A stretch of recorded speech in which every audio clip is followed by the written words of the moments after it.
Welcome back to News Talk. I'm Bruce DeCoy, joined at the table for our annual Year in Review program by Sharon Morton, Danny Vargas, and Steve Van Grack. Time for really the best awards. For this segment, we'll go Sharon, Danny, then Steve, and me.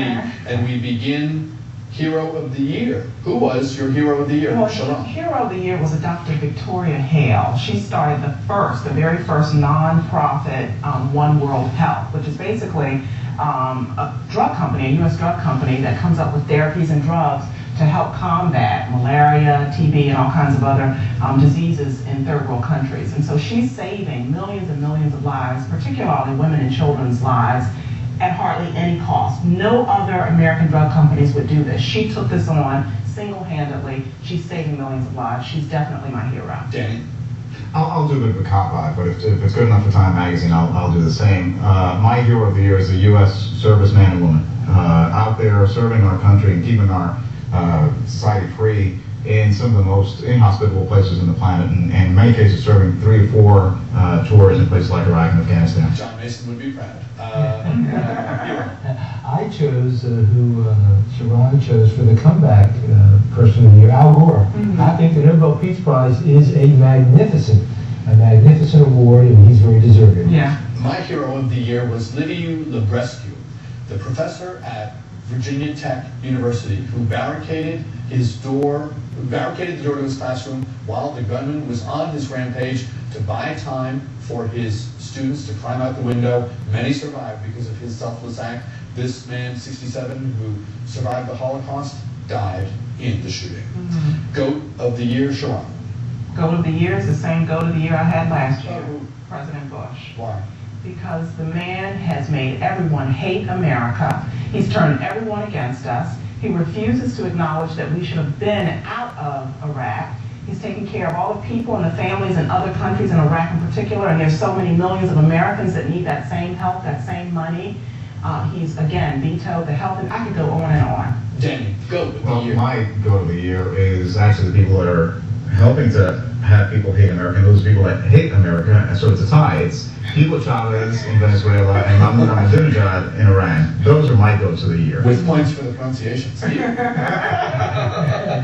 Yeah, that's good. I chose the prosecutor in Duke and Knife Good. who just did something so outrageous that a court found him in contempt of court. A prosecutor for going having such Do you an think he outrageous. knew it all along? No question. There's no dispute whatsoever. There's no dispute. Re-election concerns and all It was that's an inappropriate treatment of the criminal justice system. My goat of the year, Bud Selig, the Major League Baseball owners and the union for looking the other way for a long time. They could have short-circuited the whole mess by opening their eyes, thinking about the good of the sport. They didn't do it. Now they are paying a huge price. Where are we? Sorry to see you go. Sure. Yolanda King, the eldest child of Dr. Martin Luther King Jr. She carried on a lot of his message about equality and nonviolence. She died really young, 52 years old. That was really young, and so we were definitely sorry to see her go. I'll stay local. I mean, there was a Congresswoman, Joanne Davis, here served the 1st District of Virginia, who passed away in October from cancer. She was a classy lady. She fought and struggled till the end. Had a special election, but she was a class act and good public servant. I'll choose a good Republican, which is President Gerald Ford. He really came to our nation at a time when we needed his healing, and I don't think he got enough credit for it while he was alive. I'm going to do 2. One is personal. My uncle, a nameless great man, passed away this year. And on a lighter note, Bob Barker, moving off the stage. How many of us didn't have a day when we were home, not feeling good, on the sofa, runny nose or whatever, and there's Bob Barker, just like from decades back. I was a contestant on The Price is Right. Did you? Yes. Like 4 years ago, I stayed in contestant's role the whole hour. Oh, no. But I got some great consolation prizes. Excellent. All right, time to review our predictions for 2007. And this may get ugly. I'll warn people right now. Our predictions are from 12 months ago for 07 were as follows. Steve Van Grack, you predicted that in 2007 Fidel Castro would die and that there would be democratic reforms in Cuba and U.S. policy toward that country would change dramatically.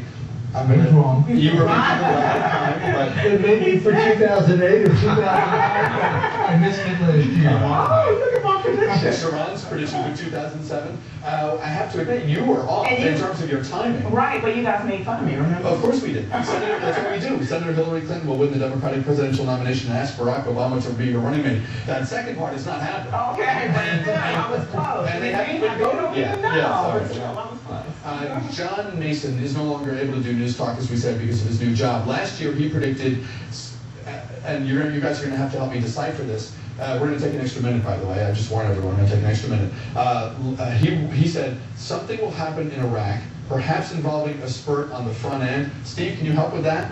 And then he said, by the end of 2007, the U.S. military presence will decline and Iraqis will take more responsibility for their own destiny. Right, yeah. No. That didn't happen. Yeah. But I missed too. My prediction for 2007 was that the world will wake up to the genocide in Darfur and take action. That didn't happen. Yeah. All right, so we stick with this. All right, predictions for 2008 quickly, Sharon. Hillary Clinton.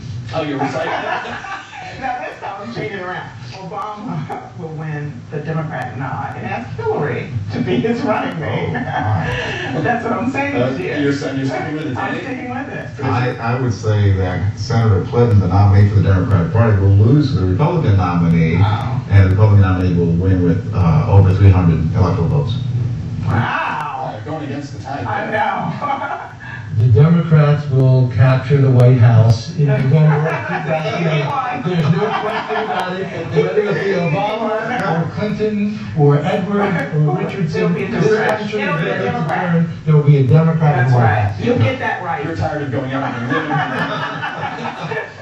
My prediction, similar vein, politics. I predict that Democrats will pick up enough seats in the Senate to have the ability to to move the ball forward. They won't have this thing where they've got 58 votes for something, but the filibuster kicks in. That's not going to happen. I'm going to get to do my fondest wish. There's not time permitting for everyone, but chairman's prerogative here. My fondest wish for the new year is that the winner of the popular vote actually wins the presidency. Yes, This whole experiment with the loser taking office, I don't think this is working. at all. Thank you very much. Danny, Vargas, Sharon Morgan, Steve Van Graff. It's always so much fun. Thank you for being with us. Happy, healthy New Year, everyone.